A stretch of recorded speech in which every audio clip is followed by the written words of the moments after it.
but aside this challenging task. So, to our visitors, welcome you to start the process. I think if you didn't see it already, if you have questions or comments, you can post them back there in the parking lot, hanging there on the wall. So, with that, I will turn this over to Mr. Collins, who will call us to order in 30 minutes. Thank you, Mary. Welcome, everyone. Thanks for being here.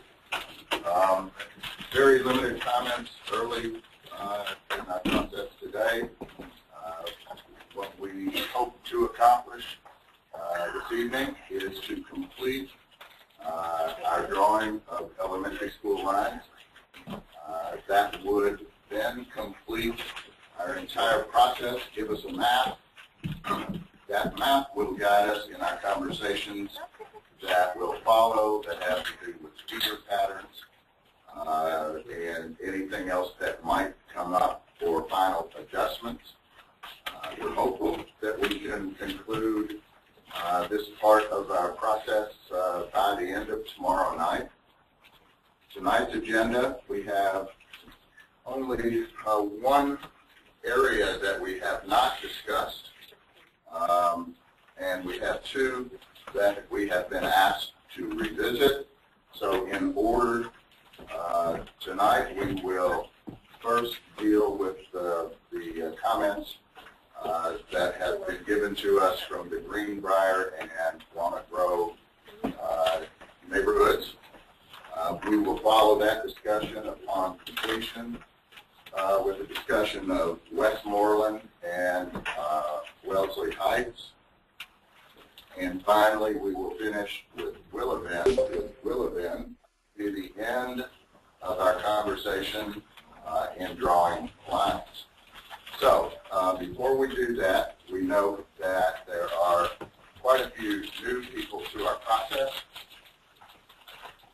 We have been active since April of 2014.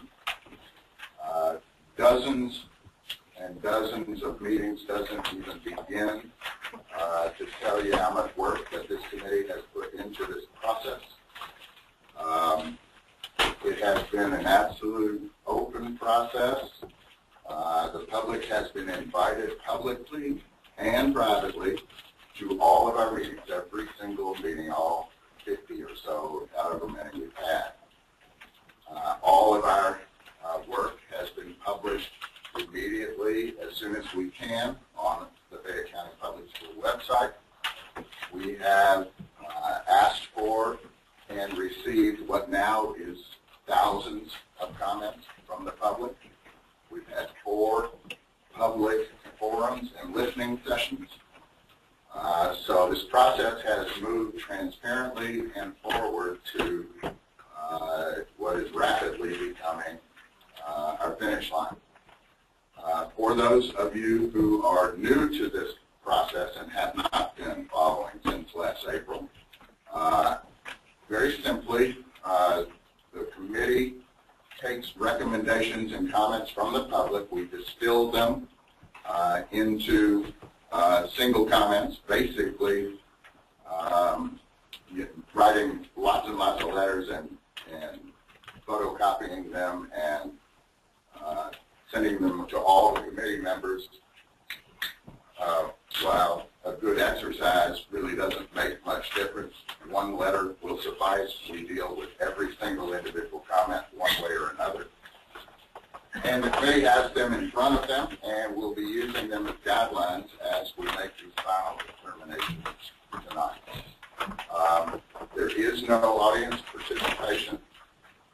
You are, however, invited to write comments up on the board, and as we're getting to the end of our process, we'll try to take a look at those. If you have something new to add to our conversation, we're interested in it. And we will try to move forward tonight to a completion of drawing our elementary school lines. We have on the phone Scott, our demographer from California. I assume you're on, Scott, right? Yes, I'm here. I hope. I got to turn up. Okay, he's here. I'm here. All of the maps and all scenarios that we will be looking at tonight will be available to the public instantly. They're on the screens. You can watch study areas and streets and neighborhoods, and everything that we talk about tonight will be available for your view as we proceed through this process. So, all of that, we're glad you're all here. I appreciate the board being here the committee being here once again. And before we begin our process, I know that we've distributed minutes to the committee. Anyone have any additions or corrections to be brought forward? Bobby? My name is not in that first class. Were you here? You sure can prove it? Anybody see him? Anyone now? All right, Debbie. I don't know why you don't like Bob anymore. He was here. What's this one? Anybody else? Debbie, you put a comma in your name. So split up. Huh? I got my own name wrong. I just found it ironic. Well, Makes it look like suspicious. Right. all right, folks. Chair will entertain a motion to accept the minutes. Thank you, Coach Riley. Second. That was Doug. I'll second. All right. And Doug Biden second. All those in favor signify by saying aye, please. Are approved. All right. Let's open the discussion. Let's reopen our discussion. We began at our last meeting on Greenbrier. So Scott, let's pull that area back up if we can. It's up. Now, there's a couple things I'd like to comment about Rick. that we take a look at Greenbrier specifically. One is we originally had that neighborhood placed in the new school area because of its proximity. We have a low number of children that are already out there that we've defined as school-age children, and it's not a growing area. It is built out as far as the Greenbrier neighborhood. Greenbrier itself. Right, that's for sure. It's outside I-75, which we had talked about making all the neighborhoods out I-75 attend the schools potentially that were outside that were going to be built outside I-75. And our transportation costs, if Greenbrier remains in a school inside New Circle Road, the transportation costs for those, I think we identified 9 children in elementary school out there versus sending them 2.2 miles is going to be pretty phenomenal for Fayette County. Just for us to take a look at those items. It's definitely affecting socioeconomic factors. What are the schools we're looking at here? The new school and Dixie. All right, let's take a look at what we've got currently.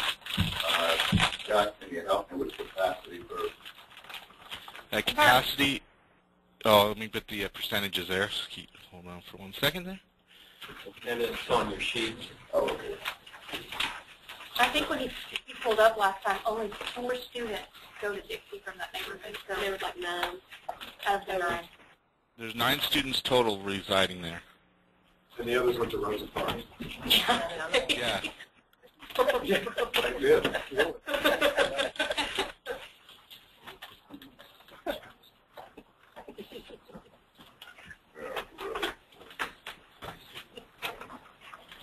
Well, what I'm showing in terms of capacity, folks, at Dixie is 90% current. And in 2018, we're at 102, keeping in mind that our goal number for elementary schools currently is 96 and growing to 99. So we're certainly well within the range as we have it right now.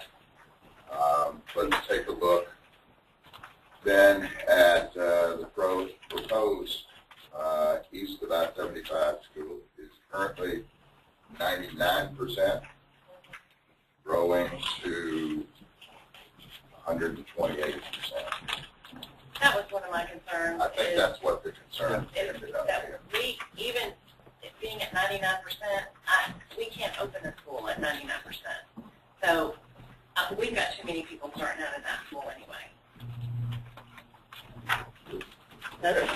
I know we've talked about this and we can't really address it, but we've been on the back burner about the proposed new elementary that's going to be on Houston Road that's going to alleviate a lot of that pressure outside of Man of War, outside of I-75, that there's been a lot of buzz about, and it appears that by the time the board gets this and makes the vote, that they're going to have potentially solidified that purchase of that property, knowing that that new elementary school will be built out Richmond Road. Is that something we take into consideration when we're looking at this? I know we did that for the middle schools when we overpopulated Edith Hayes and a couple of others. I think we need to really take a strong look at that because we all know it's going to happen. It's just a matter of what parcel we're going to build out there. Well, and I think we've done that in a way because we're staying overpopulated at 8. So that's part of that overpopulation at 8. There's also overpopulation at Breckenridge and I think Squires, definitely Julius Marks and Captain, all of which go out to Richmond Road Court. So what are you saying? That the new school, that we don't even know about, is going to open close to capacity? Well, there's a lot of needs to be met by that new school. And how much it would affect the new area, especially the other side of I-75 is the question. Mike Cravens, you had a couple thoughts. Well, I didn't have anything about it. Well, we're talking about the whole kind of area. Well, okay, if we're getting into that, yeah. My concern is more 119. It's still in the new school, which is back about 1996 when we expanded urban service boundaries. The expansion area all had to pay exaction fees on infrastructure, sewers, walks, and anything that they did. So the new development paid for itself, unlike people inside the urban service boundary. And there's quite a bit of money on new houses. All that new school takes in exaction fees, it's about $45,000 acres. Let me ask David, can you, either one of us, or either of you, enlighten us about those fees, where they land, what they're for? I can say a word about it. Now, the exaction fees are akin to impact fees, but they just apply to the 5,400 acres of the urban service boundary was expanded about 20 years ago. And they are imposed by the urban county government, and they are for urban county government services, such as roads, sidewalks, trails, infrastructure, like that. There's an open space and sanitary sewer. So the schools do not pay, property owners do not pay any fees, exaction fees towards the schools. None of that gets back to the... No, the school doesn't have any special funding source from the expansion area. Well, the way it affects the schools is that the city no longer has to pay all that infrastructure. It's paid for by the new housing that use it. So, in effect, it keeps the tax rate lower, and which affects the schools. If the city had to put more money into that, it would in fact raise the taxes, which the city gets some taxes from property taxes, but not. But the schools are mainly funded by the property. Which county principal are we talking about right now? That's outside. Yeah, you have a good point. I mean, this 119 is still in the new school. I just leave it there. As a reminder, Coach Riley brings a good point. Property taxes, values, infrastructure costs, exaction fees, etc., were not specifically given to this committee to be considered as one of our guiding principles. So, as a courtesy, we're dealing with it since we so many comments on it, but your point is well meant.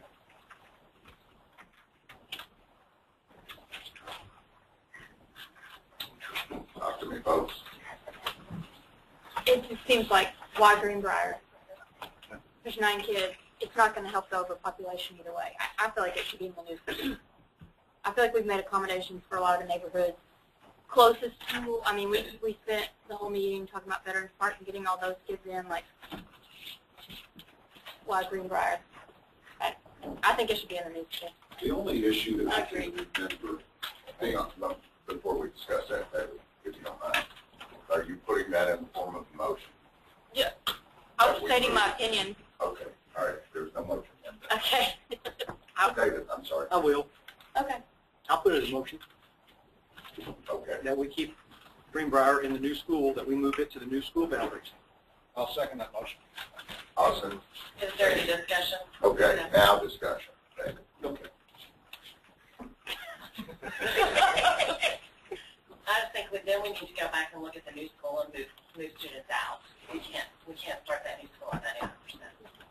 We could do that for 9 kids. In fact, I think that eventually, probably has to be done regardless if we put the 9 kids back in the front. I think is what she I said. do want to bring everyone's Regardless. attention to Regardless.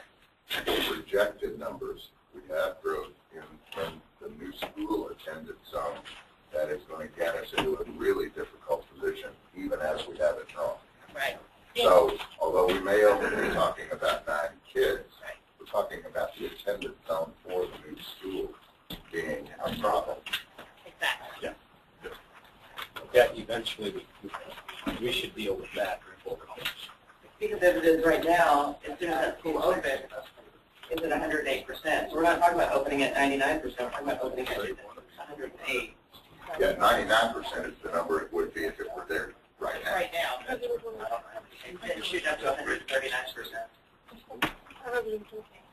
Okay, folks, talk into the microphone.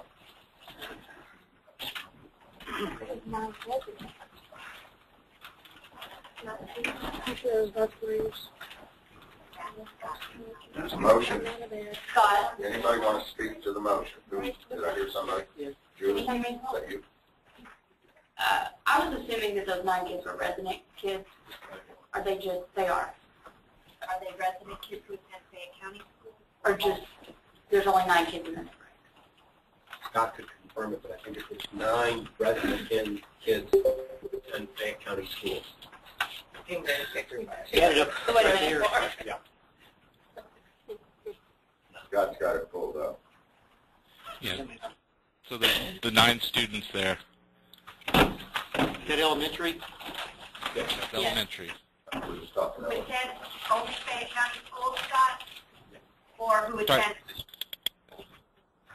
I couldn't hear that. Do all 9 of those students attend Fayette County Public Schools? Yes, they do. Are there more students in that neighborhood who do not attend Fayette County Schools? I can look at that.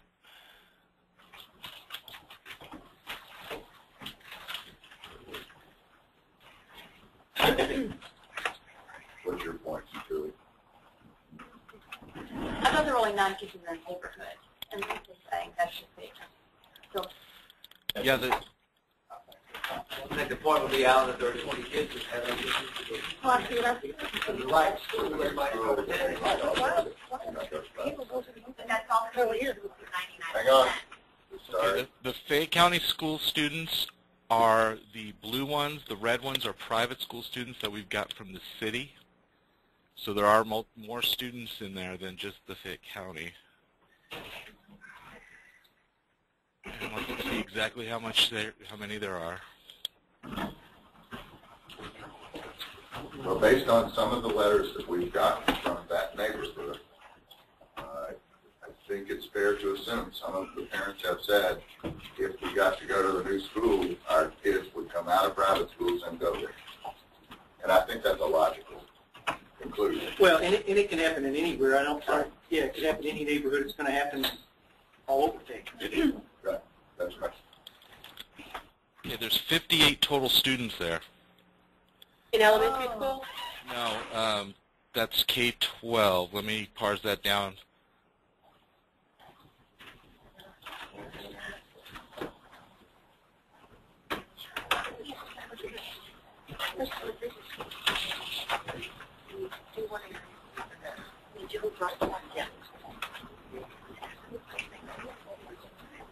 Right, already, right. Well,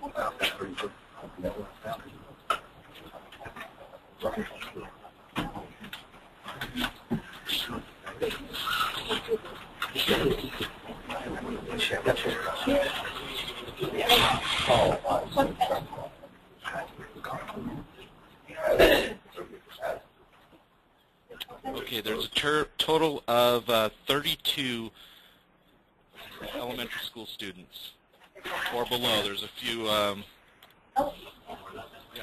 32 elementary school students. How many?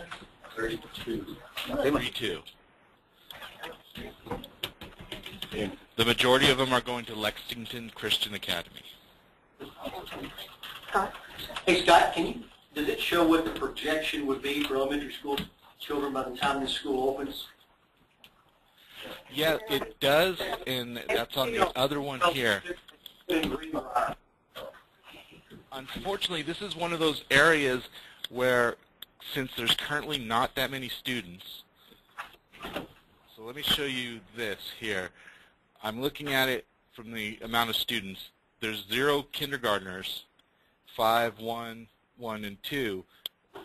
The way our projection works, it uses the kindergarten class the current kindergarten class to project future kindergartners, and it also rolls the students up. So next year, the kindergartners will be, the 0 kindergartens will be 0 first graders, etc. So with this combination, the projections aren't really perfect for that, because it does show that it's not going to grow at all. And do the Like projections here in 2018, you can see how it's just made it all, those 4 students are just in here. Now, and that's based on what's there now. I look at the development also, and the development, there's no really developable. This is the only thing that's in the urban area. These red lines are future development or current development, so there's nothing new in there happening. So from a standpoint of students going to one of your schools, it looks like at this point there's the 9, and that's probably going to stay pretty stable unless some of these students decide to change over. And that's very hard to predict. And yeah, your algorithms don't include those probabilities, right? No, they don't. Yeah. We wish we could, but unfortunately, no. So you have to be mandated to do that. Go door to door and just ask them. Can we bring up the whole area, did you say, or we're talking about just Greenbrier? Well, the motion doesn't speak to any other areas, so I want to stay on the motion that you made right now and try to bring that to some sort of conclusion before we move on to the next piece of it. Any other, hey, listen. Snuck in. Any other comments? There is a motion. More comments? I'm going to ask for the vote. We're going to need a show of hands on this one, please. And the motion is to leave those Greenbrier students as we had them districted previously in the new school. Everybody got that? These will be new schools. If you vote yes, you're voting to put them in the new school. Okay? All right. All those in favor signify by saying aye. Aye. Don't do it that way, Alan. That's stupid. I'm wondering. I need a show of hands, please. 1, 2, 3, 4, 5, 6, 7, 8, 9, 10, 11, 12, 13, 14. Motion carries. Thank you. Scott, you got that? I got it. back in the new school. All right, now the other part of that, there's a corollary, right? Mm-hmm. Not anymore. No, not now. But Sandra? Well, I'm looking at Brighton Woods again because it's not on the outside of 75. It's now districted for 8. If we pull them out to the new school, I still think, I mean, I know we have to, I think, at least consider the fact that there's going to be a new school out Richmond Road. And do we really want to push kids this way for 2 or 3 years, knowing that they're going to be pushed back the other way? We've had this conversation, and I'm going to rule that out of order because that's not what we're talking about. We've already. But it would make more room in the I new school. We're not going to relitigate that. I mean, we've done that road twice already. I apologize, but okay, Jim, I was getting ready. on that, you going to make me relitigate? no, sir, but I'm wondering, to Melissa's concern, and I absolutely agree with her, that we don't want to open new schools that are over capacity. Mm-hmm. So what does that do for that same area if we looked at Liberty? Aren't all those schools over capacity Is in that that what you're area? talking about? It would make more room in the new school for Dixie to go in. It just kind of shifts it around more. That's exactly what I'm talking Liberty about. is not over capacity, and it won't be over capacity until 2018. What study area are we talking about, folks? Help me out. 245. Yeah, 243, 44, 45, is that right? And 243, 44 are in Liberty. They're currently in Liberty? Mm-hmm. Yes. Okay. How many, Scott, how many kids are in those 3 areas? I'm getting that right now. I mean, we've had a lot of talk about those people not wanting to cross I-75. So Brighton, they cross 75? They would if they have to There's go a to lot of students in there. I guess I don't think crossing 75. I mean, Well, it's not that it's a bridge. It's like 47. I was, when she said Brighton was my concern with them, was what, didn't we have their feeder patterns? But I was just going to bring it up when we talked about feeder patterns, but it looks like we have been going to like the new school, elementary school, so there was that group of kids, and then they switch and come back to Hayes with the Ace kids, with their Ace kids, and then they leave Hayes again, and instead of going to Henry Clay with the rest of Hayes, they go to the new high school. So they're Half the Hayes is going to go. Yeah. Yeah. Okay, well, in those 3 study areas, there are 205 students. That would bring Liberty to 122 and the plan to 68. But the plans, in terms of growth, though, that's indicative of what might need to happen 4 years from now. Can I make a suggestion? Please, Aaron. Okay, I feel like if we start making moves, we're going to go through the whole thing again and go through the whole district again. What if we lock this in, look at feeder patterns, and if we need to make tweaks there, see what that does to capacity numbers. So that way we kind of stopped our circular motion. I'm good with that, but I do share the concern about overcrowding in the new school from the get-go. I think that you're going to find, right, and I also think that you're going to find that it's, as we look at the feeder pattern, if there are small tweaks that may correct itself, but if we keep looking at it in isolation, I serve at the pleasure of this committee. Is that what everybody wants to do? I agree. we agree. It looks like it. Okay. All right. Good job. All right, folks. Anything else on this topic area of Greenbrier, et cetera? Well, not that feeder pattern. I mean, not that area, but I think that we also need to just take a look at Breckenridge at 107. We really need to take into consideration those students that are now in private school.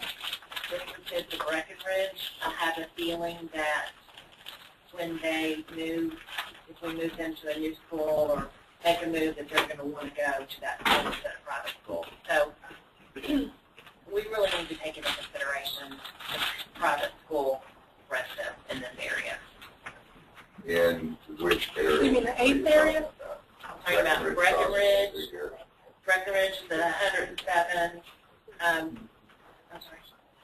Stewart Hall, A, and Liberty.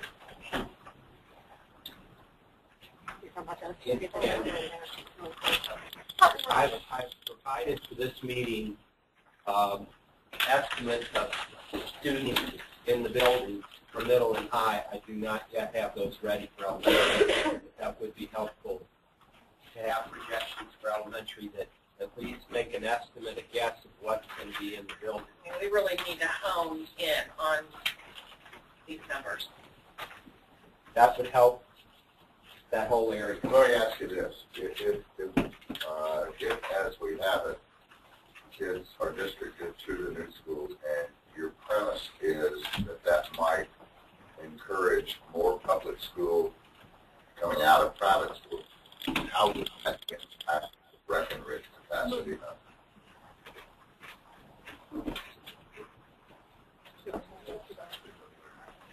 If I might help, it will impact ACE. I don't think it'll impact Breckenridge, because all Breckenridge is doing in this model is getting smaller. Right. But it will impact ACE. And I don't know that we can make changes for neighborhoods based on thinking that kids are going to come out of private school and go to public school. I agree with that. That's my concern. If we cannot speculate what those parents who send their children to private school, I think we should prosecute ourselves. In fact, we're saying if we change that school so he'll take you out of private school, we still have no commitment, and we'll end up revisiting everything that we've already done. Thank you. Other comments? Michael? I mean, I guess if you had your kid in private school, you wouldn't want to take them out. Just like if they're in public school, they don't want to take them out. Why would you? Well, if we're just talking about elementary school, that could very well be the case. It will happen some, I know, because when they opened ACE, there were a lot of kids that came out of private school and went to ACE. Well, but when you look at Breckenridge, though, if we currently have it at 107%, and it's going all the way up to 132%. And That's the case. no, Breckenridge. Yeah. Not, In 2020, we have it at 130. and all of the, and we But let's don't forget that we have anticipated a number of kids in that part.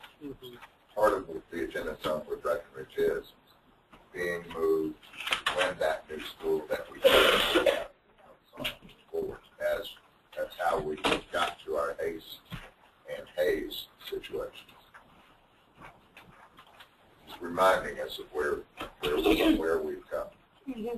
I think we should also consider the impacts with the community of readdressing those after the public forums are closed, in light of the fact that we're a month away from knowing where the new school is and being able to district for it. If we were to be re-empaneled, remember the poor souls are that succeed us.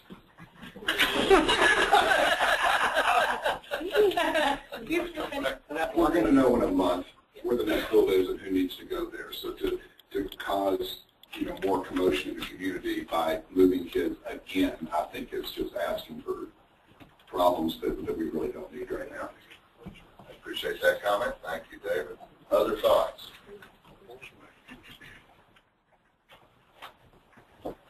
Folks, there's no motion on the floor. Move on. Move on? All right, here we go. We want to, and that closes out our discussion of that first down, right? We're all good with that. Well, whether you agree with it or not, we're done with the conversation. Moving on to the Westmoreland, Wellesley Heights areas.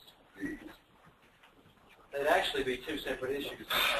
We're losing some money. I wonder if it's good or bad. And they got what they wanted, or not. Gotcha. Okay, moving on. Jim. It looks like two separate issues. I think if Scott could take the, especially the map out to the western edge, that could show us what we've got for sure for Westmoreland. But It looks like we've got joints and authority. Let me reframe this, folks. In our conversations in trying to deal with Rosa Parks, also, specifically in terms of capacity and in a secondary movement, we also wanted to consider any tweaking we possibly could at Rosa Parks in terms of socioeconomic diversity, since it is the worst school in Fayette County in that regard. And to that end, the only changes we made were 12 study areas that I'm told, if I remember correctly, impact 9 students.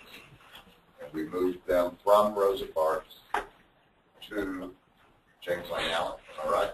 Right. Okay. That's framing how we're getting here. Okay. Now, So the comment in our packet from Westmoreland, the single comment, just simply says, why can't we be included in Rosa Parks in Beaumont?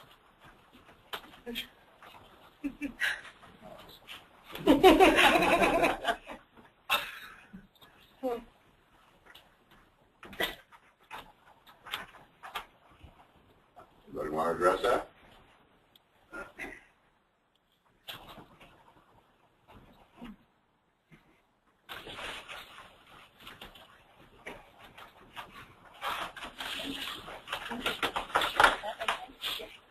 To be clear, everyone has read all of the commentary, the many, many comments that we got. I calculated that we got 1.8 letters for every child that lived in the So is Westmoreland slated to go to James Lane Allen as well?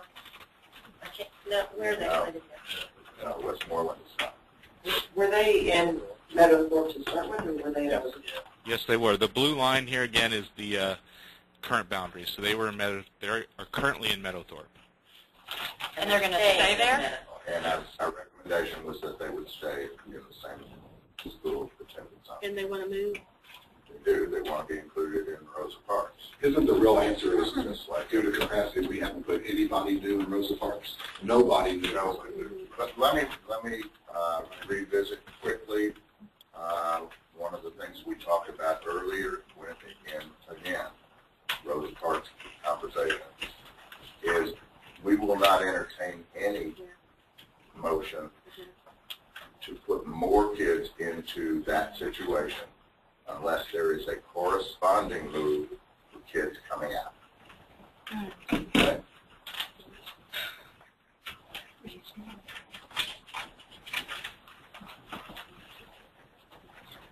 Anybody? Reading your comments again?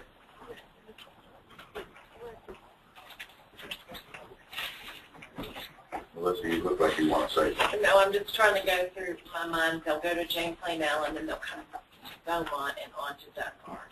Now I'm talking about the Wellesley Heights boat. Am I right? We're still in Westmoreland, though, right?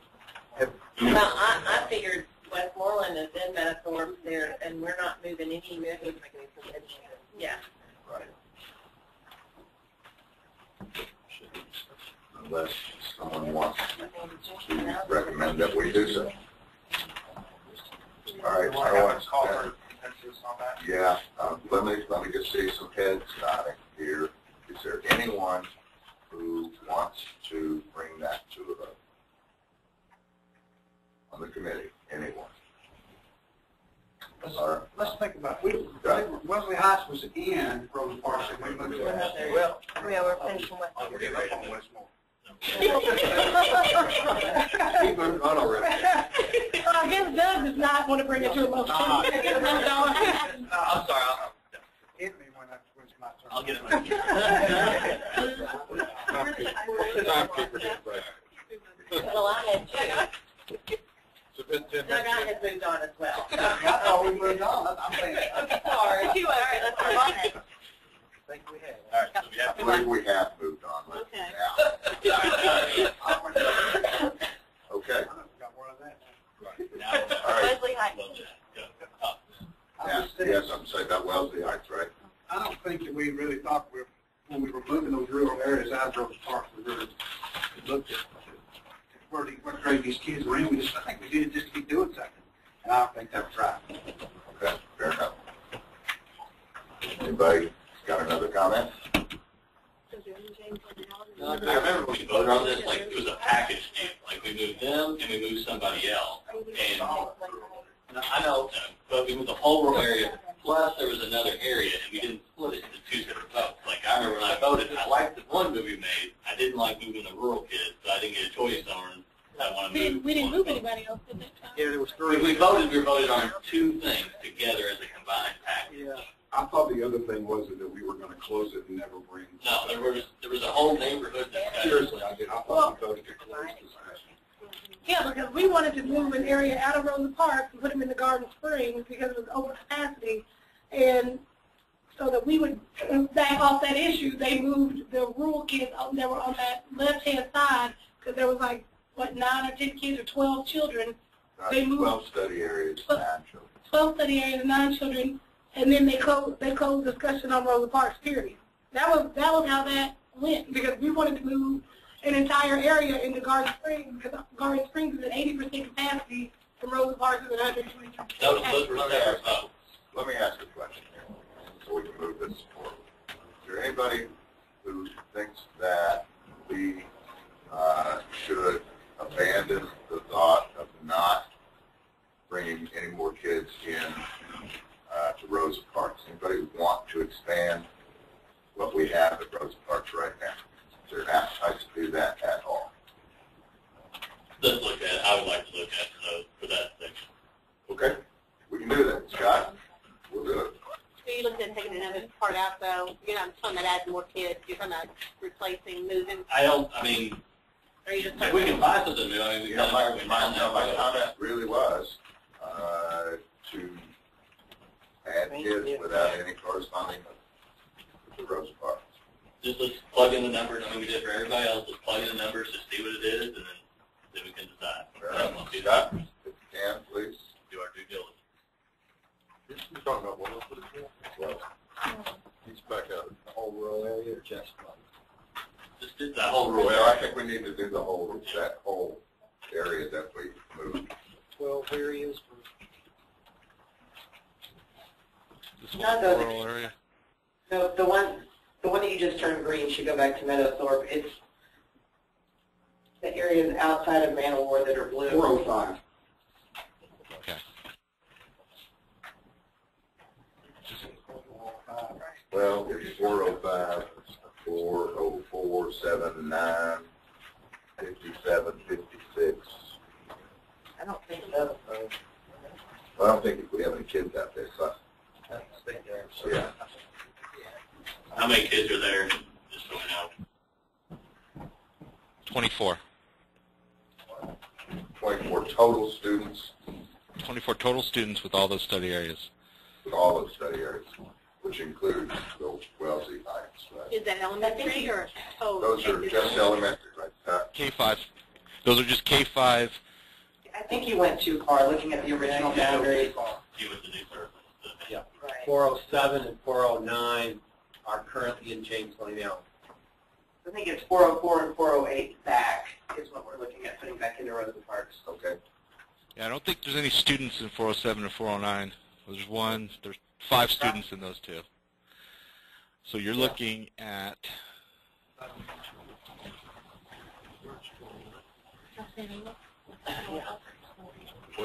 Include 408. Yeah.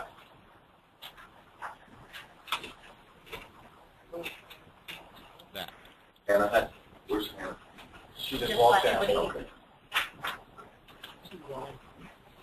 Lisa, would you grab the comment?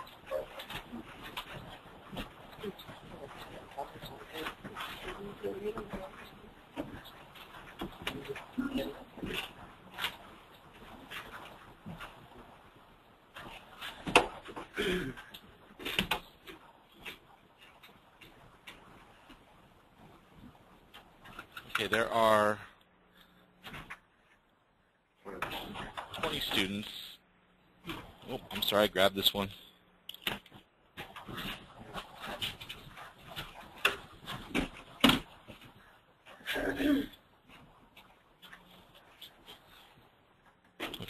There are 19 students in there, in those study areas. And we'll bring Rosa Parks from 120% to 123%, and James Lane Allen down to 83% from 86.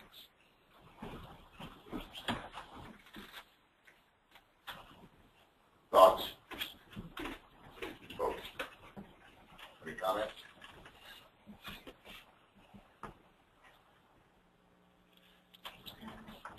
I'm assuming we didn't make any change to Rosa Parks in terms of socioeconomic diversity? No. Zero, I would guess. Probably moved it, made it worse. And it probably didn't make a difference in James Lane Allen either. Do you want me to check that? No, we're good. We're good.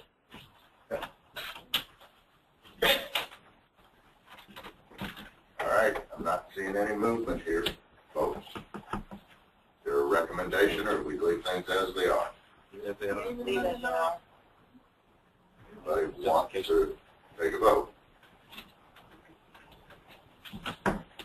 Okay, here we go. Lock it in. And our last area is Willow Bend. So he locked him in at Rose Park? No. No, as is. I locked him in at James Lane Allen. Right. Okay. Now, what's the next area? Willow Bend. What are the comments? Somebody help me. Why is it being divided between two elementary schools? Wellington is clearly the closest to accommodate. Takes longer to get to the school it's being assigned to. Why don't we separate the neighborhood? Okay. Anybody want to speak to that? Let's get Scott pull it up for us. Where did we divide that neighborhood out? He's at Willow Glen. Willow Bend, not Willow Bend, Glen. D-E-N. Okay. You know what? I don't have on my list of neighborhoods, I don't have the Willow Bend. Where's that located? Yeah, we'll get you You know, one of the problems we have, if it's been a good thing, is that we haven't made judgments on neighborhoods. We're doing them, you know, blindly without knowing which neighborhood is which, other than our own personal knowledge. Scott, it's where Wellington almost meets the county line.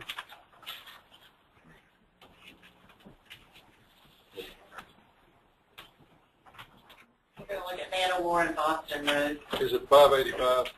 Is that what you meant? 583, 45, that area. Yeah. I would guess they mean 92, 93. Yeah. Oh, way out Better way. Is that one of our contiguous area questions? Yeah, 92, 93 went to, or currently attend Picadome, and you redistricted that whole area into Wellington, into Stonewall. Never really debated putting this portion in Wellington. I think we did, but we decided to be kids. Well, of course, we also have had to deal a lot with Wellington's capacity issue, and they also have, not to the same degree, the gross parts, but a socioeconomic number that's on the edge. I think so. The question I'm hearing is that we've split a neighborhood, which we generally don't want to do. I don't know a neighborhood boundary that is being split. Yeah. The neighborhood information I got from the city, we don't have a Willow Bend in it, so I don't know what the boundaries are either. They don't have Yeah. Sunny Slope, do you see Sunny Slope on there? Yeah. That's all built as part of one neighborhood. So like the light blue where it's like Woodhaven, Right. Roslindale, all of that's one neighborhood. And we have them going to the same school. Well, part of that is Wyndham Hills, and then Willow Oak is a separate neighborhood. Yeah, that's what I'm asking. Is that a separate neighborhood? Is Winthrop Drive a better divider? Drive goes all the way through the Not necessarily. Not really. But it's one neighborhood on one side and the other. No, it's not necessarily.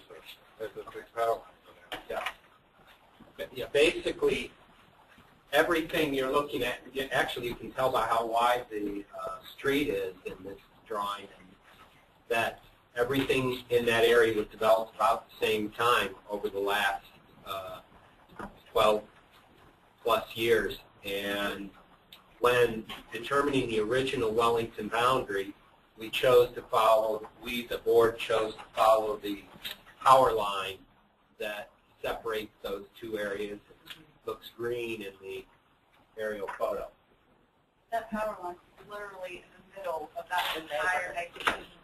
So that all those houses are clustered together, and those power lines literally run across the top of those houses.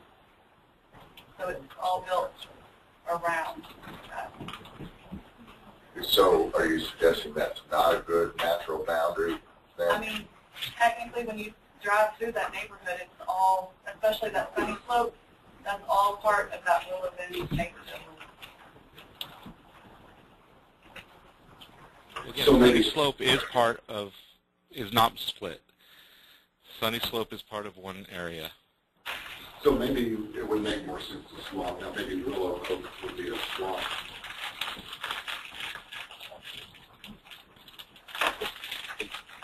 And it is a matter, as I don't remember how much time we spent on it, but there are a lot of kids in 592, 593. We spent a lot. We drew a boundary line through a backyard or something. Yeah. In 592, there's 88 students. 593, there's 35. And I might draw to your attention when, with the information that Scott provided from the results of our last discussion in Wellington, we did end up leaving Wellington. When it's projected, Wellington goes way over 124 and then 133. Well, let's do a swap, or look at a swap.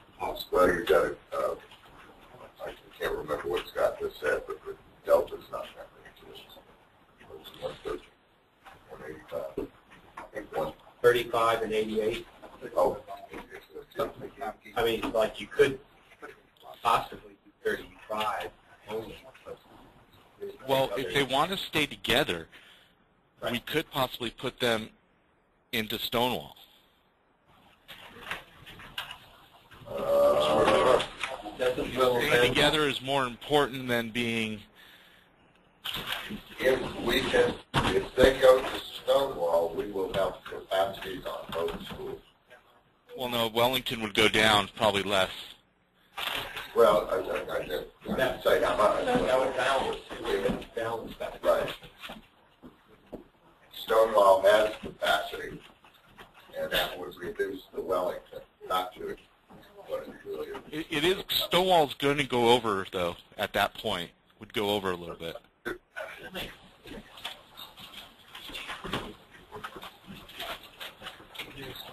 But if their main concern is staying together... Wellington is scheduled to increase. Stonewall is at 95% and is scheduled to decrease. Right.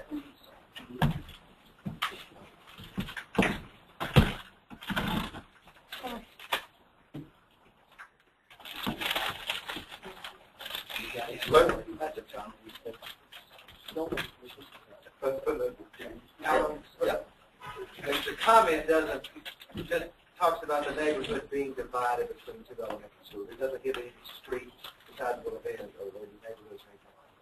This is just one comment. One comment, and again, I also want to say, I'm reading these comments from this packet that we got on the 13th. Right, I didn't see any new comments about it. Okay, and that also goes a little off track, but to the Wellesley comments, there aren't any in this packet, so that's why there were no comments. But we do have some Wellesley comments from today's packet. So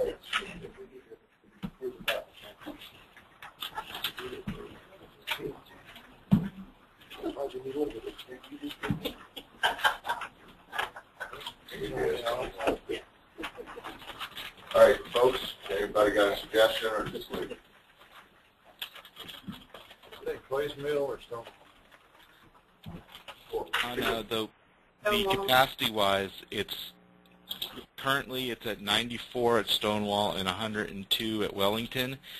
If we switched it, moved those two study areas, 586 and 587, to Stonewall, that would put Stonewall at 107 and Wellington at 87. So we're further on both ends from that mean that we were looking at.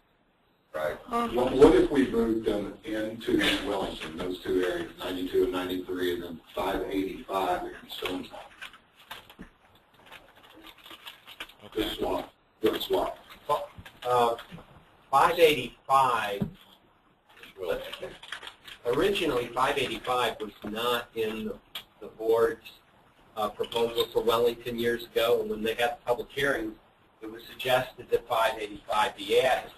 And then the point that seemed to persuade people is where that little arrow is, that's the only access.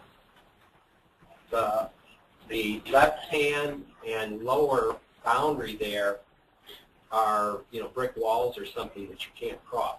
There's absolutely no connection between that area and Wyndham Hills or Boston Road.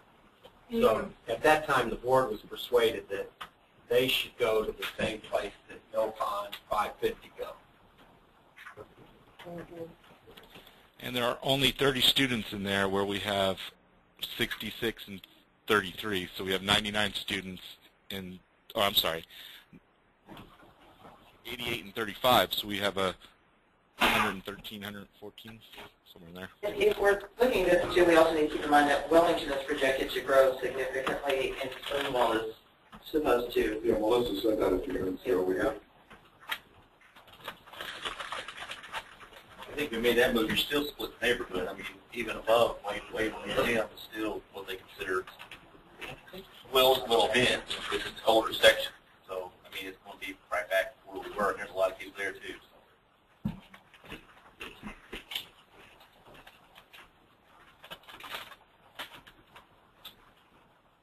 Folks, Scott, can you zoom out just a little bit?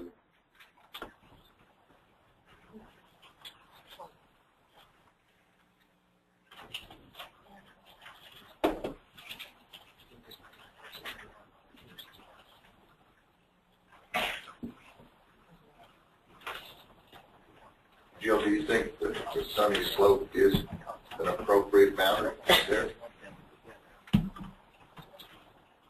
It's not Sunny Slope. It is that area between Sunny Slope and Wyndham Hills.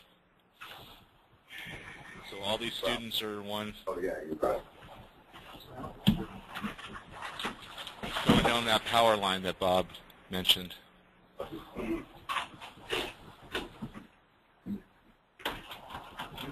Maybe you have power lines in your work, Scott? What's that? You can see power lines in your work. When you turn the lights on. Yeah. Yeah. Also, if we could get that kind of data from the district, or not from the district, from the city, but you can see the traces of them here. Sorry, I'm streaming the aerial, and it sometimes takes a little bit. You see that brick wall? Yeah.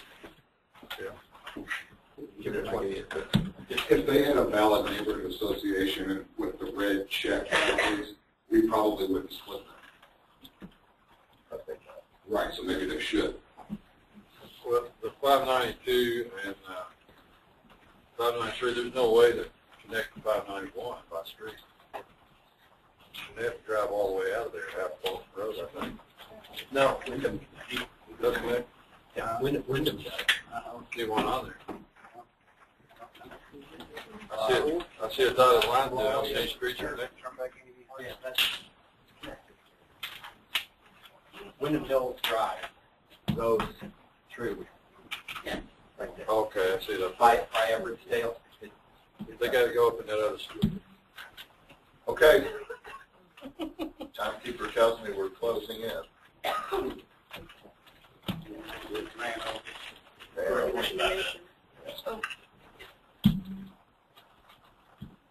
lot of conversation. ready for one comment. All right, folks, we're open to discussion, or we're going to move on. Anybody? Moving on. Anybody? Moving on. Joe, good. All right. Lock that one in, please, Scott. It's in. And folks, on my list. Before you say that, would it behoove us to have Lisa remind us of the comments that we have received and the ones that we have addressed? There are some new comments in Let's Talk that Hannah did not put in the package. Are any of them any different than those Well, numerous we have some letters people that in we the have? audience from Wellesley Heights who feel that their concerns were not heard because no one mentioned that they're in the packet. There are multiple comments in here. Some of them, if you look at your Let's Talk comments,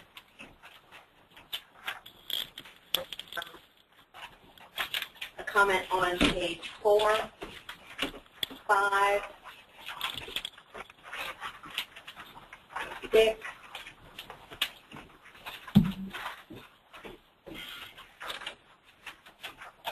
8, 9.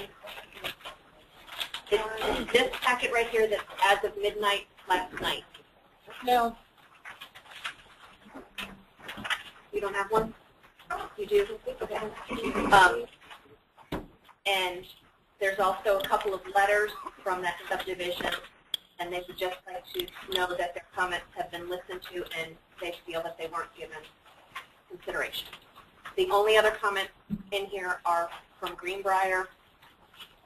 There's a couple of comments from Robbinswood asking that you consider them again. And again, more information on the Old Bridge area, including a letter from the Palomar Association saying that they're part of the Palomar School District.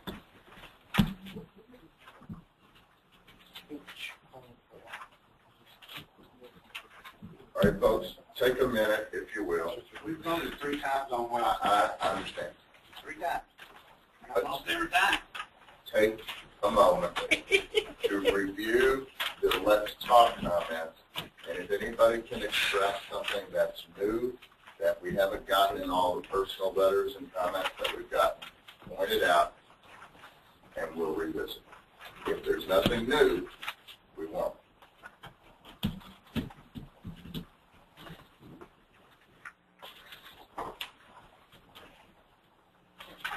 Well, 3 to 4.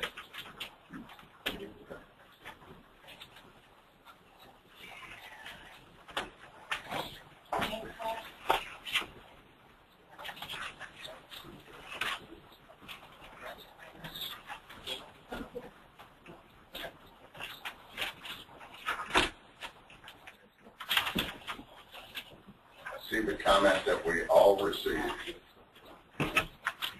through email and fax that we all discussed previously.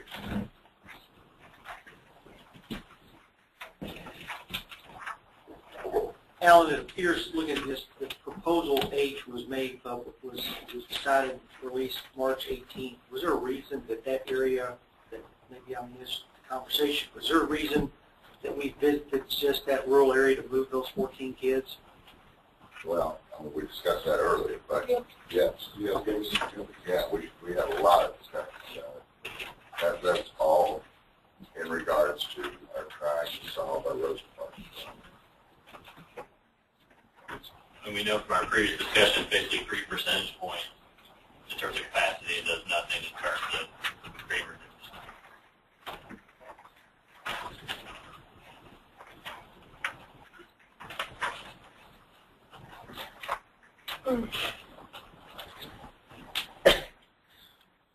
So I don't know if you saw me playing around here, looking at something.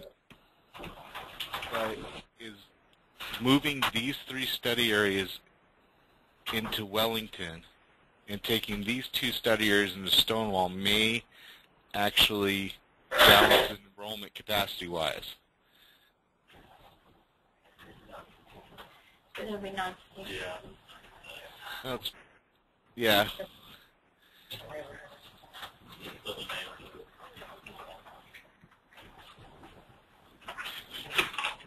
wrong.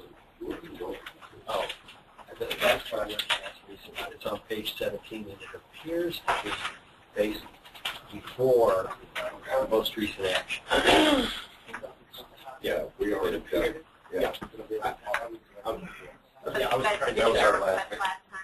I was trying to check and see if this person would say he got it wrong in the last meeting.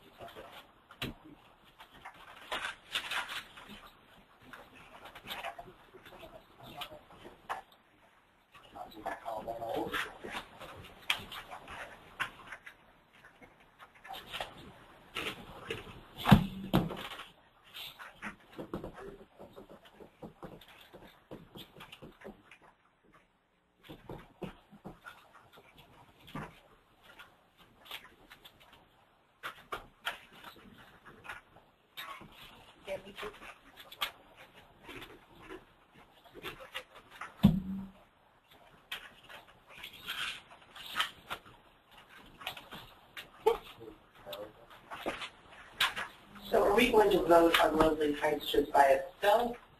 Because I know that even if we didn't discuss it here, I think that most of us did read all the emails that we received over the past week. I'm not seeing any comments that we have been apprised of in the last 2 meetings.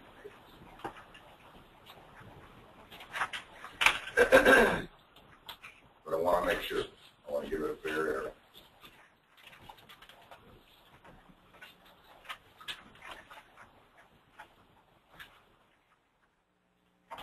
What was the last page, Lisa, you identified where there were comments? There was an attachment, which is page 22, 23.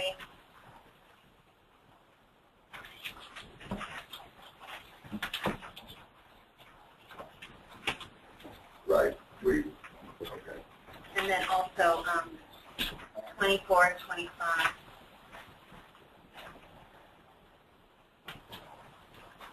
Lisa, is there a comment in particular that you're aware of that we have not addressed? No, sir, it's that when you were talking about it, this area, you read the comment from Westmoreland, but no one in the committee mentioned Wellesley Heights. And so the sense from... Well, you're making the assumption that we haven't read through these I'm and not already had making any discussion assumptions. I amongst just had ourselves. a person in the audience who wanted to asking why we never mentioned Wellesley Heights. Let me just say this, that's fine. This is outside of our process, so we're taking an extra step to make sure that we get it right. And that's what I assumed that we were channeling somewhat. So if we're channeling, do you know what comment it is that we haven't considered? No, they just said that you talked about Westmoreland and never mentioned them by name. Well, I just wanted to say I was contacted by somebody from that neighborhood association, and I told them that because I was under the impression that I think some of the committee members were that when we visited Rosa Park the last time, that I guess this committee, was reached a consensus on the changes that we made to it, and that we probably wouldn't visit Rosa Park again. So I guess I think by it being brought up, after we went through Rosa Parks before and took it into consideration, I think that, it might not be what the neighborhoods want as far as under the neighborhood. But I was kind of,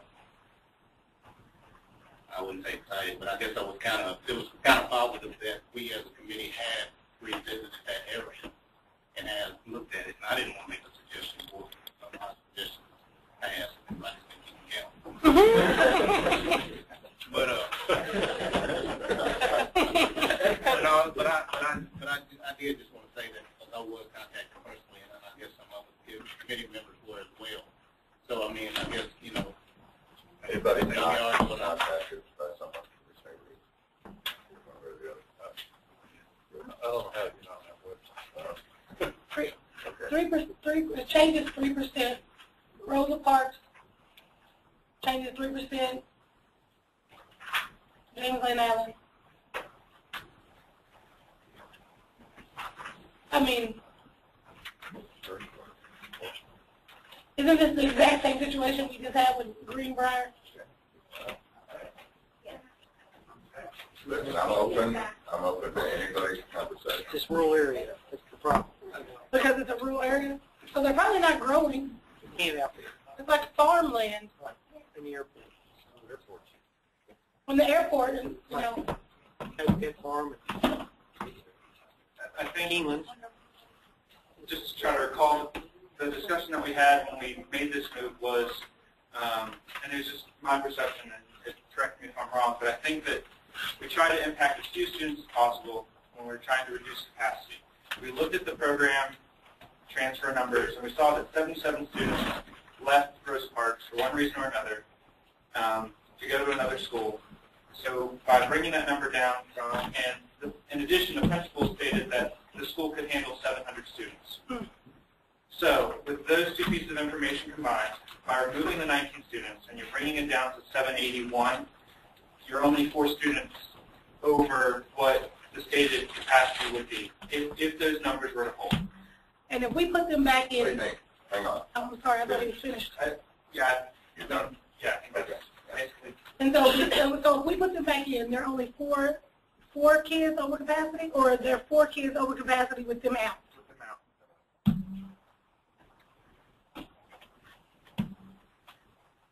And that's if the 77 continue to go elsewhere.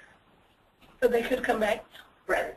It's, correct me if I'm wrong, Those it's are 77 magnet students students. who are districted into Rosa Park to go elsewhere for Spanish immersion or magnet or something like that. Not private. But not private. So if you take them out, because right now they're enrolled elsewhere, then that takes you down to 704, which is 4 kids over what she said she's comfortable with. However, should they ever decide to not go to their programs, you've got that situation too. So I was trying to gather too as to why we originally moved them. So I'm not convinced that we should have moved them in the beginning. I didn't hear. I was trying to get some package. I think it's part of the package, like I said at the beginning. We voted for like this big deal that was all together. A lot of us didn't favor that rural part, but that was part of the package, and so we liked the rest of it. Yeah. Let me just make one factual statement. While the principal may have said 700 they can handle, we have not used the principal's desires on capacity anywhere else. And so the capacity we're working with is for Rosa Park. So it's 50%. Right. I mean, if we do that, we've got to unwind a lot of stuff. And while we are very appreciative of our principal's input, we have decided on capacity that they don't get to make that call. Can I ask later, as we reduce that capacity from 123 to 120%, I mean, is a portable going to be taken away? I mean, is that enough kids to remove the portable? I mean, are they going to lose a teacher? Or something? You know what I'm saying? Is that, what's the, what? Hold on, A number of businesses and buildings generate staff and also determine whether we report them. So if they got back to their community, I mean, it would be our goal to not have them. well, they already have portables, right? So we're not going to lose anything. If you remember, we had this conversation about common areas, library, cafeteria, auditorium. You can overcrowd, you can put portables, but you still don't. Portables only answers the classroom. Then answers cafeteria overcrowded, restroom overcrowded. That is correct. Gym overcrowded, library. So, I mean, you can cram them in there. We can start with portables, but that's still the way. We'd be feeding them at 8 o'clock to 1:30 to get them off there. Well, am I hearing that we want to do something here, or that we want to leave it as is? I'm sort of hearing that there's some appetite to put those kids back in there. Oh, can we just Absolutely. Scott, if you don't mind. So we're talking back this area, this rural area again? Yeah, I guess we are. That was not a editorial comment. Just wanted to make sure because you guys switched on me and I didn't hear the switch that well. Yeah, right.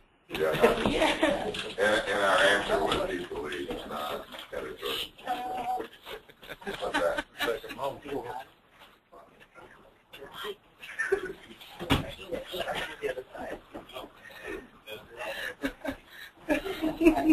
That's a good thing.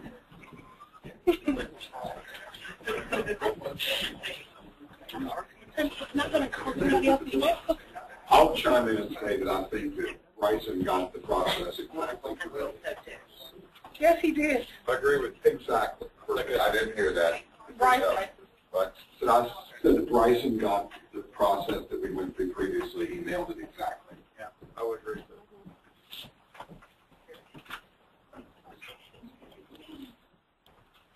So again, that brings us up to 123 and James Allen to 83.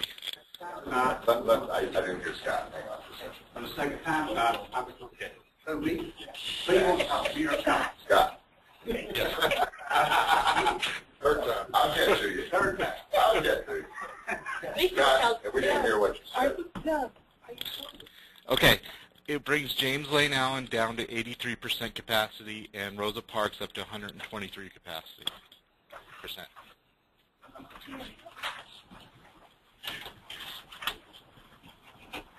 So, I guess my question would be, why, okay, Veterans Park is at 123% capacity, so what's the difference in allowing?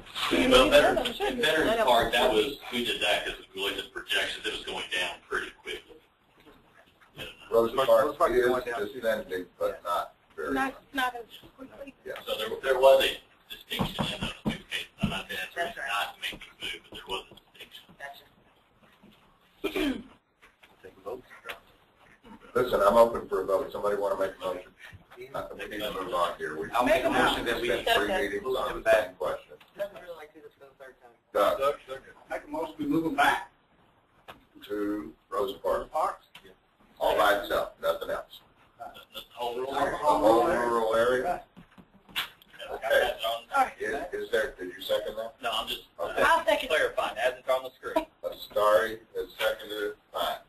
We're going to ask for a raising your hands, please. All, a vote for yes is to move those 12 study areas, 9 students, rural, what we're defining as rural area, back into Rosa Parks. That's what a vote yes is. Everybody got that? All right, let me see a show of hands. All those in favor of making that move as Doug moved. 1, 2. Kathy, are you a yes? Yes. Okay, 1, 2, 3, 4, 5. Jim, are you 6, 7, 8, 9, 10, 11, 12. Okay, we're good. We do it. Let's move. All right, we're done. Scott, would you make that change for us, please? Okay, they're in Rosa Parks. Folks, is there anything else on elementary schools before we lock these lines and start? Well, I have one question, and it's about, and like I said, this could also go to feeder patterns. I know we're getting there, but I want to say it before you lock us in and we're not can't. Over here in Cardinal Valley area, there's this little tiny corner of blue that goes to James Allen, and it's a high Latino populated area, probably about 53 so kids in that area. Can't tell you what number it is right now off the top of my head. We're going to Cardinal Valley now. No, you go to James Lane Allen. We're putting them into James Lane Allen. That's perfectly fine. They just don't follow James Lane Allen. They're like that. They're the only little pocket out of that doesn't go to Beaumont. We're taking them out of James Lane Allen and putting them into Leestown. So if we could look at that, Sure. we get the feeder patterns because I really feel like Yeah, study that. area number. Scott? It's on the screen. So it would be 196, 198, 197. Okay. And I would really like to see them kind of follow the Beaumont into that. I want them Well, that, if possible. we could look at that in our feeder patterns. And in Okay. fact, I want to lock this in so we're done with it. Okay. So let's put it on your list as something to look at in feeder patterns. All right. Okay, folks. Yes, Scott, you have something? That was probably me. Who? James, okay. I had a move that I wanted to propose to reduce the capacity of Booker T. Washington. Okay. It was moving, and it might make them map incontiguous, but we have no much capacity up to the proposal. I'm going to suggest moving 137 and 139 to the proposed North School. The proposed North School at Georgetown Road? Yes. Okay. All right, let's take a look at what we're starting with. We're starting at 68% capacity, which we knew, that's going to be a very rapid high growth area, right? Mm-hmm. That grows to 84 by 2020, so there's room at the school. But you want to move them out of there to Booker T? No, I want to move them out of Booker T into the new school. All right. Booker T is 92, and it stays there. It's a pretty stable area. What study area? Let's find the study areas and see how many kids are in there. 139 and 37. There's a lot of students. 37, Scott. There's a lot of students in that area, in those study areas.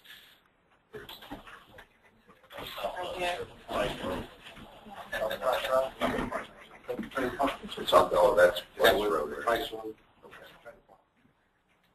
Not 138. Not 138? 137, 139. 137, 139, and we're going to need to see our free and reduced lunch numbers there too. Between those two schools, there's 158 students, or two study areas, there are 158 students. Can't do that. So for B, the proposed North would go up to 92%. Booker T. Washington would be down to 57%. No, I think that was going to be. Yeah. That was our challenge with Booker T. Washington here, just one big area. Can we show us a free and reduced with that change also, please? I'm probably going to make that change, just to change the impact of staff. 50%, they lose 40% of. Yeah. One thing, but if you were doing that, might you want to put some of 142, 143, or 147 back into Booker T? That's the area where Georgetown approaches Newtown Pike. Well, let's look at this first. That was Washington paper, that should stay there. Yeah. I mean, ideally, they should be. We've got the room for it, especially if we make this move.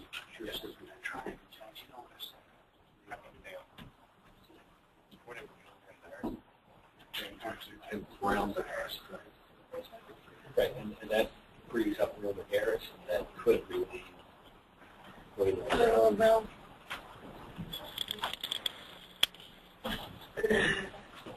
Charles.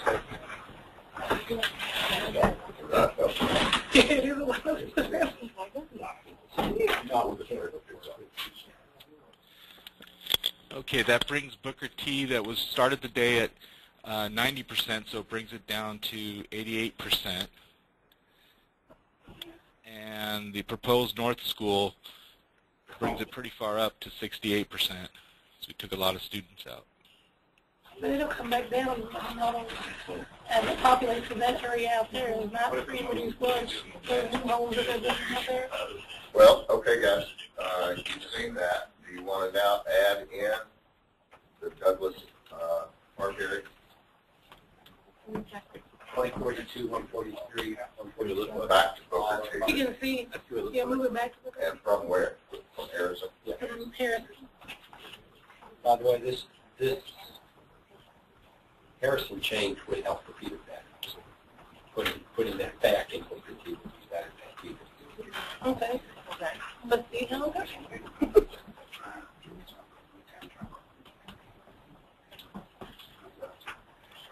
Mm-hmm. So from a socioeconomic, it doesn't do much. It's pretty similar. So let's see what it does capacity-wise. Because we thought that most children.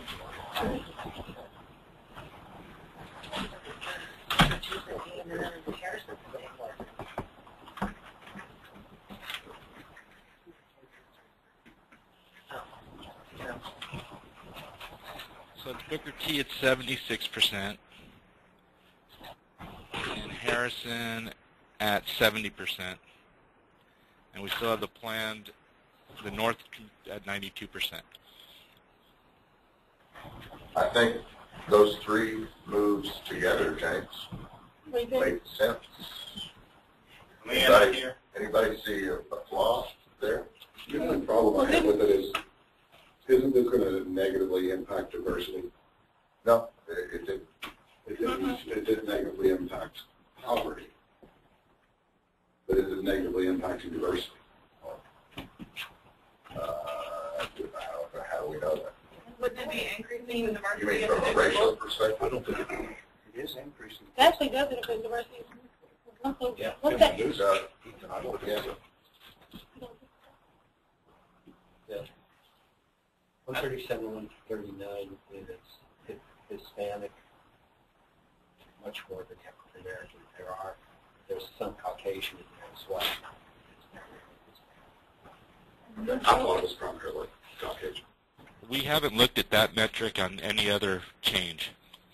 All right, guys, James, do you have a motion? I was going to ask an administrator how reducing those capacities down, 20% is going to affect that. Never changes the ratio. So however many kids, so 25 to 1 or whatever it is. So it doesn't. Now, didn't you say something else There's about actually a principal comment on that. With Booker T. Washington, too, I mean, you're going to have a lot of changes going on no matter what. And primarily, the intermediate school is going to close. And then so the primary school will have 342 kids approximately. And did you say that? Go ahead. Did you say that might make a move where we can help you as well as Brown? Yeah, I mean, a next step, if you want now, is that Harrison can take a little bit from William Wells Brown, help get William Wells Brown below 98% capacity. What areas would you suggest that we move there on Harrison and see what that looks like? Right, like 185. Doing a cute girl. I know. I can't see it. Haven't we looked at these study areas before? No. We looked at 171, 180, and 185 to try and put them in national. We're looking at all at the same time rather than a smaller group. And we didn't look at Harrison, I don't believe. 185 is within a mile walk distance of William Wells Brown. I remember that discussion. Yeah. Just as a general concern, making changes for these schools so late in the game, if those neighborhoods did have concerns, are they going to have opportunity to even raise them? Have you any concerns with the entire process? I know we're making changes right now, it's what we've had out there for months. All these other neighborhoods have had the opportunity to get feedback. And if we just make a change now, we say lock at the end of the night, they never got a chance to comment on the changes we made literally at our last discussion at elementary school. You're right. I mean, they can still. But we can deal I know they can. by making this feeder pattern, by moving to Harrison, is we can address that in feeder pattern, right? Right. Okay. I think that'd be about the only reason we'd want to really seriously look at that. Yeah. So you good with that, James? I'm fine with it. Okay. But I'm also fine with trying to help lower the capacity of William Wells Brown. Yeah. Lower the capacity. mean, if we can, Did we look at the feeder pattern and then we could purposefully maybe try to move some kids? Because right now, it seems like we're just kind of picking study areas to look at and see if we can overlay like the middle school study areas and then purposefully look and see what, well, that's what I'm suggesting. Yeah. I move that we overlay the middle school boundaries. Let's move on. Let's lock the elementary. That we lock the elementary and look at feeder patterns. but should we take a vote on the changes we just made? We don't have a motion. Jamie, would you like to make the motion? To lock it down? No good. Could be. That's the election.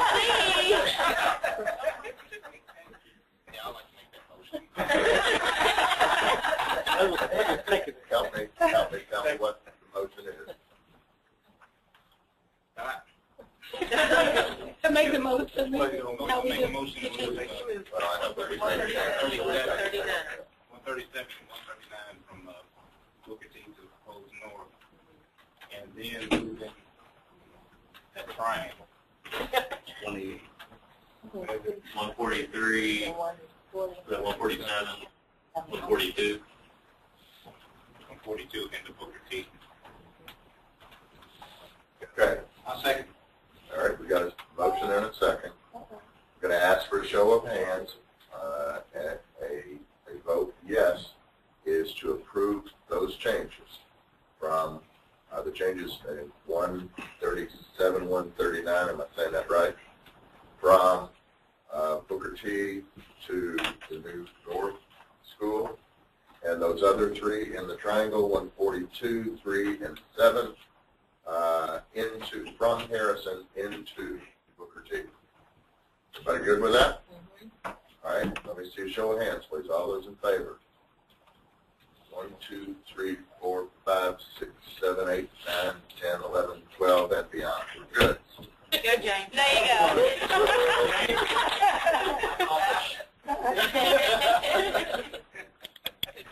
You need to sit next to them earlier, Okay, folks. It's 5 after, a little past 5 after 6. Scott, will please lock in these elementary boundaries. Lisa, when will they go up? Scott, you sent me the map last night for last weekend. Scott, since this is our last set of boundaries, when might we expect the public to be having access? I will try to have them to you tomorrow. That would be swell. Thank you. Lisa, you good with that? Awesome. Okay. All right. I'm going to turn it over to Bob. We're going to begin a conversation that will lead us through our feeder patterns. One thing that I would ask everyone on the committee to do, if you haven't had the opportunity to review the late afternoon edition of comments from the principals on feeder patterns, please do so before we begin our discussions. Okay? We're not going to have any specific feeder pattern discussions tonight. That will begin tomorrow night. And what we will also do is we have 4 meetings to make up. I don't think we're going to need them, but we do need to at least schedule a couple of meetings as soon as spring break is done. We'll do that tomorrow night also, so bring your calendars. Okay, Bob, cheers. Okay. Let me start Yes, thank you. seated. First, let's review what's in your packet. At least start to review it. Let's start with this one.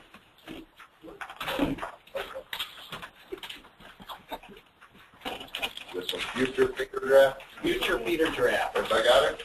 And you. Hang on a second. Does the public have access to this? Yeah, there's lots of things on the table back there. Okay. Should be everything I thought. Okay, you've seen this version of the diagram before with the current school. This one shows, at least before what you just did,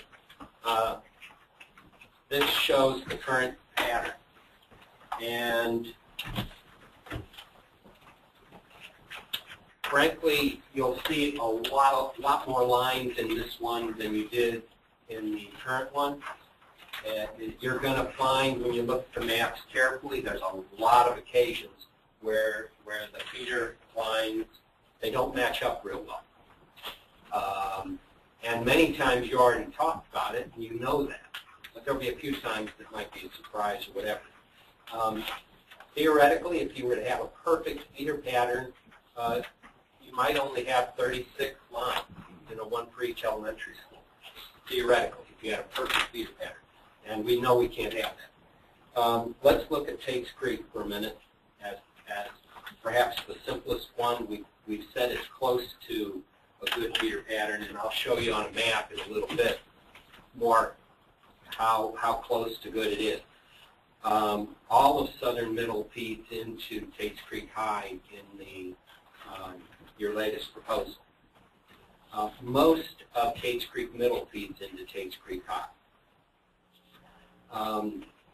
Lansdowne, Southern, and Veterans all feed in pretty well to Southern Middle.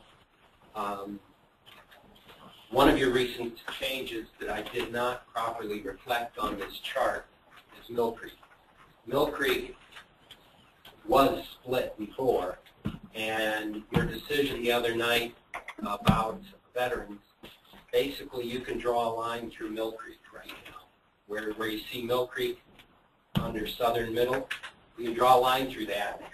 And if you want to keep track of what we do in the next meeting or so, in effect, every now and then, hopefully you'll be able to draw a line through something because we've simplified that.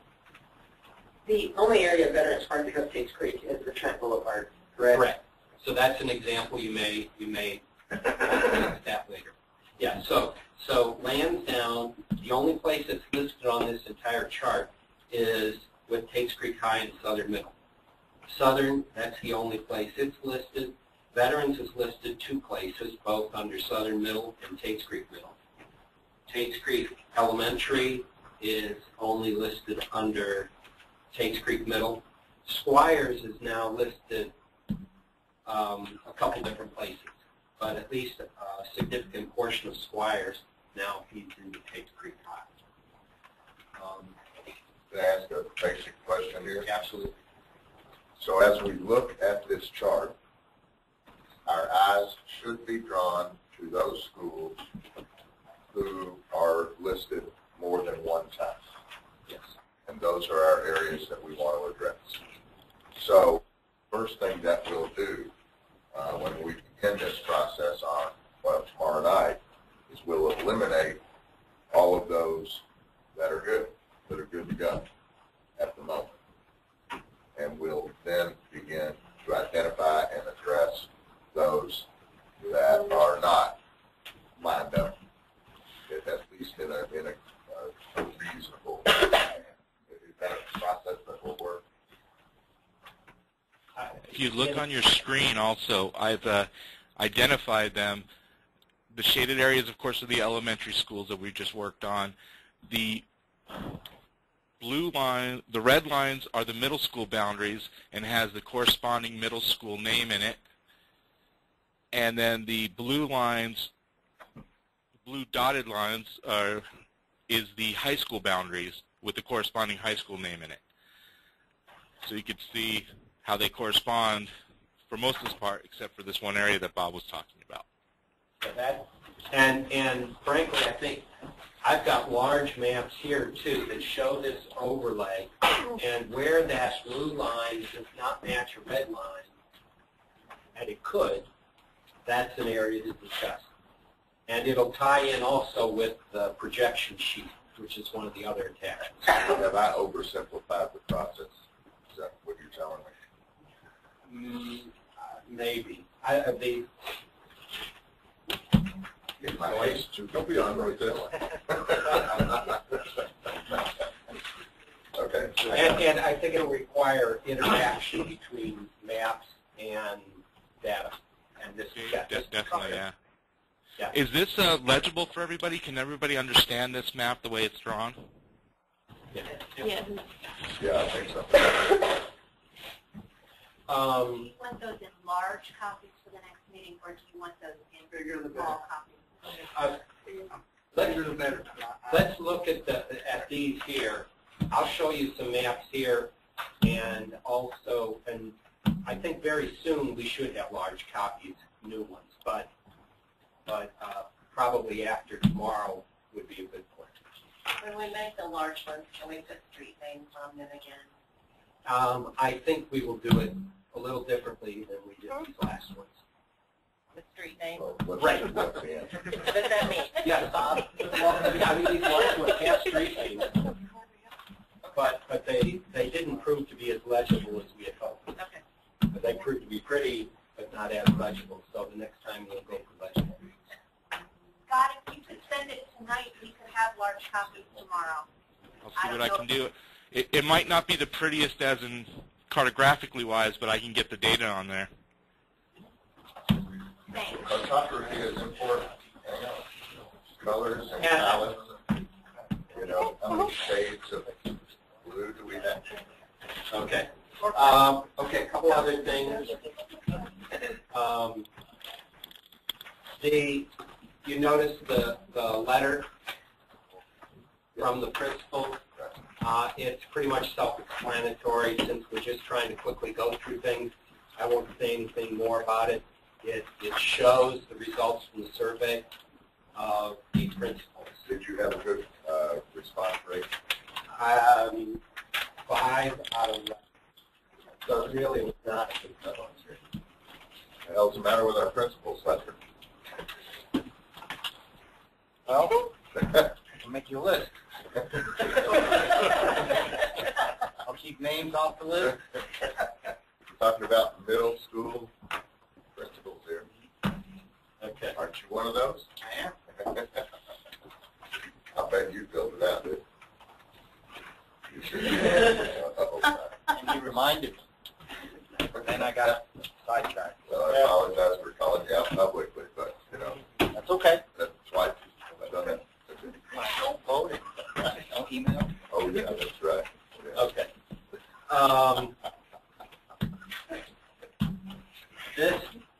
This map is used for neighborhoods. Sometimes there are ways in which it's helpful, I'll put it that way. I call these neighborhoods, we've been calling them neighborhoods ever since we started the continuation plan, and it helps with putting changes in a chart. It helps with things like street directory, and this works with it. Another handout that these were emailed to you, and then they're in paper today. This handout shows that for all these numbered areas, what is the current assignment and what is the proposed assignment. So, you know, for example, until you changed it, number 1, the rural area was for Dunbar, Beaumont, Rose Park, and it was going to change to Dunbar, Beaumont, Champlain Elk. And of course you changed that today. So now it's the same as number 2. But this chart shows all of these areas. You can see which ones change because the change is on the right and it's highlighted or it's in bold. Any individual change of a school is in bold. And so you can study that more. The column on the left identifying 2015 new neighborhoods goes with the map.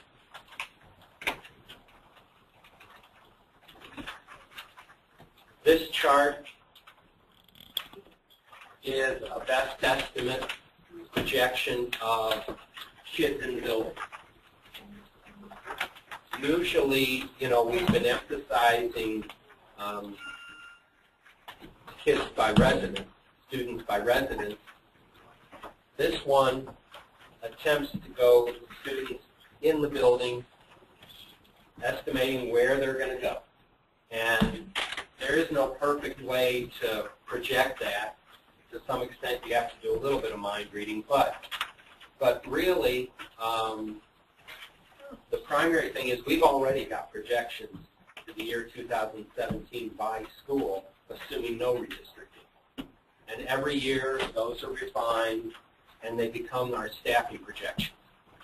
So, in effect, what I did was take the information that Scott has given us about growth in each area and the information we've had about a matrix of some kids go to the school and some don't, and I've developed projections into the future for 2017 after redistricting and to 2019. I've only done it so far for middle and high. I'll work on it for elementary. There is an assumption about grandfathering, and right now it doesn't include anything about moving ahead. And frankly, I don't think you need to worry about that. You've said that moving early entry will be allowed as possible with space available, etc. And I don't think you need to get into that more. You're just trying to make sure these boundaries are going to work in 2017 and 2019. I do have an estimate here of grandfathering. It is just an estimate. Having looked at how many kids are in these areas that are changing, and then looking at 5th graders and 8th graders, 11th and 12th, making a guesstimate of where kids would prefer to stay at their current school or where they might go to the new assignment. I mean, this is, many of those numbers won't be very large, you know, and many schools don't have any grandfathering at all. But this gives us some crude estimate, and maybe at some point in time we'll discuss that a little bit, but maybe not. But it does, for example, show a lot of kids staying at Henry Clay for a couple of years. And so that's one example of something. This does go into this chart. There's a line for 2017 before and after redistricting. I mean, excuse me, before, it shows 2017 after redistricting, and then it shows 2017 after redistricting, but with grandfather. So we're just trying to make these as realistic as possible, and I think this will help us focus on a few areas. For example, I think I was surprised with Morton. You know, generally in the middle school area, I think we did a pretty good job, but I was surprised with Morton in the projection goes from 104% capacity now to 127. I mean, and you know, we were crudely trying to get them all around 108. Well, this, when we're actually doing in the building, these should never go over 100, ideally. And maybe we can't prevent that, but Morton stands out, and if you don't want to address it, that's your decision. But at least this is an estimate of some of these areas. Any questions about this, and I'll run through the maps just a little briefly. Well, yes, one thing. As we walk through this, we need as a committee to determine how we're going to deal with impacts of changes in these feeder patterns if we move kids from one school to another at the middle school or high school levels. We really need to think about how we will address those. Morton sounds to be an area that might happen. So you're thinking about it. I don't have an answer right now. Let me show how these maps work.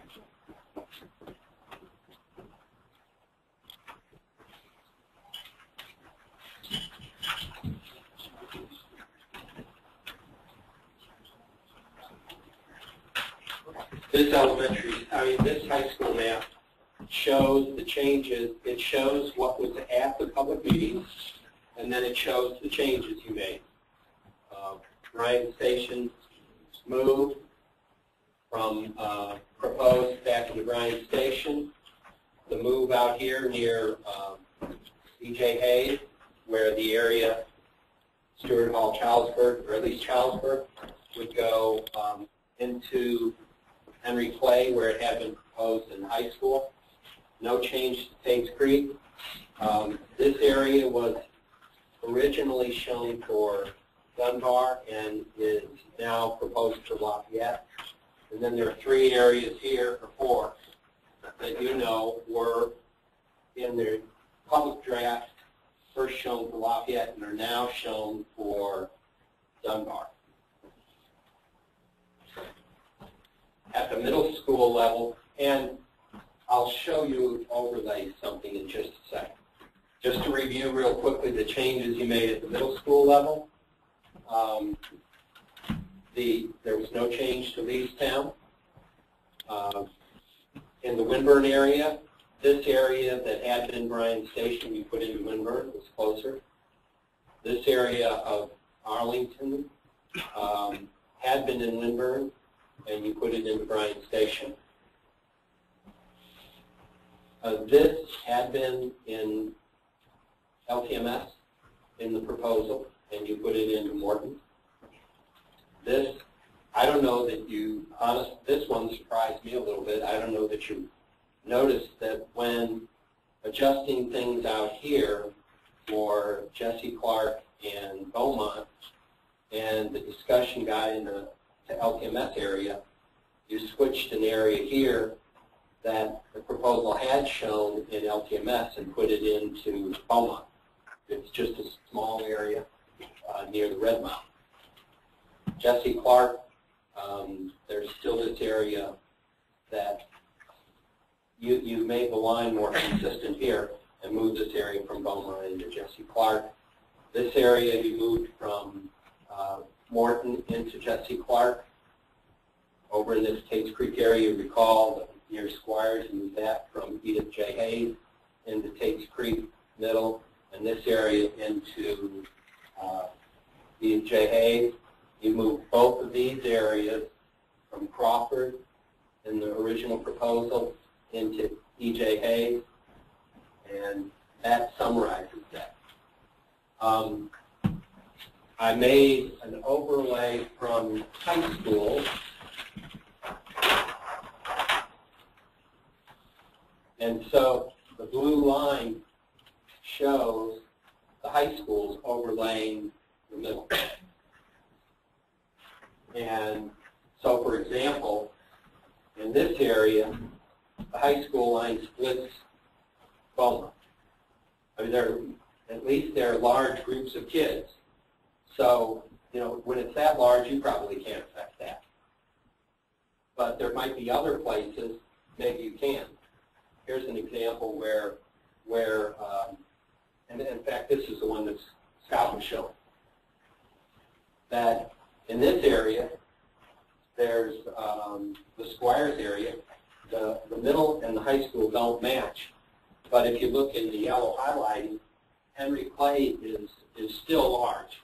When we finally reviewed things, how many kids are going to be in the building, Henry Clay is still large. And you talked a little bit about putting this area in Henry Clay. Well, now maybe as you look at those numbers and you look at the feeder pattern, maybe you ought to look at that example again. Here's up here, the feeder pattern doesn't match the, most of Crawford feeds into the new high school. By the way, use green dots for visual effect, and the yellow dots on the overlay are like in this level of high school. In this area, the feeder pattern doesn't quite match. You can look at it and see if you can get it to match better or not between Crawford and the middle school, Crawford Middle and the new high school. And another example here, this feeder pattern shows Morton is the school that has a lot is over more than we would have expected. This portion of Morton feeds into Lafayette, but it's the only portion that does. Maybe that area should be taken out of Morton. And some of that area is not even in Morton today. It was added to Morton when you made changes to Jesse Park. So that's an area, a good example to discuss.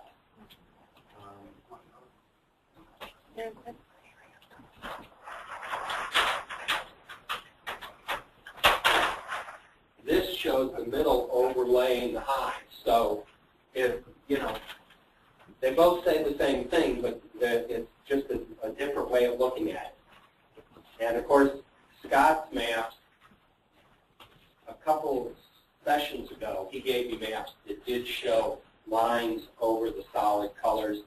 And, you know, ideally to show that all would be better than these. But this also is something you can look at close and you can visualize. Well, those are the maps, the large maps I'm going to try to get to you tonight.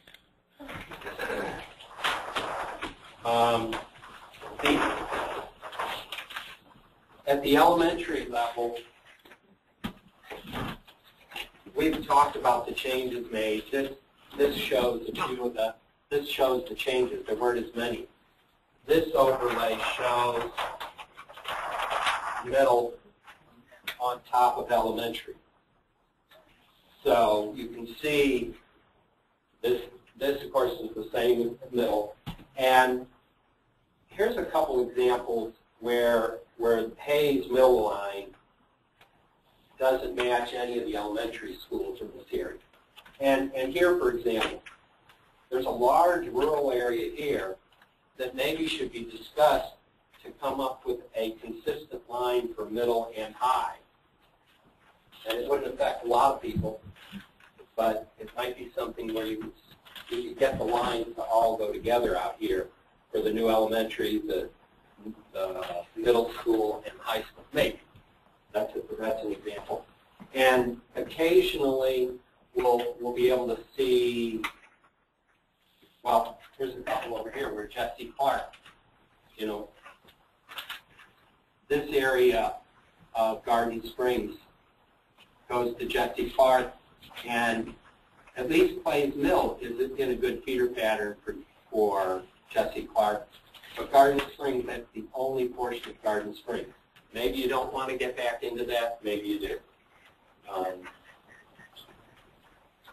I think I've probably introduced enough for now. Anybody got any questions? Okay. I need your homework assignment is to review the principal's comments and have them pretty well nailed.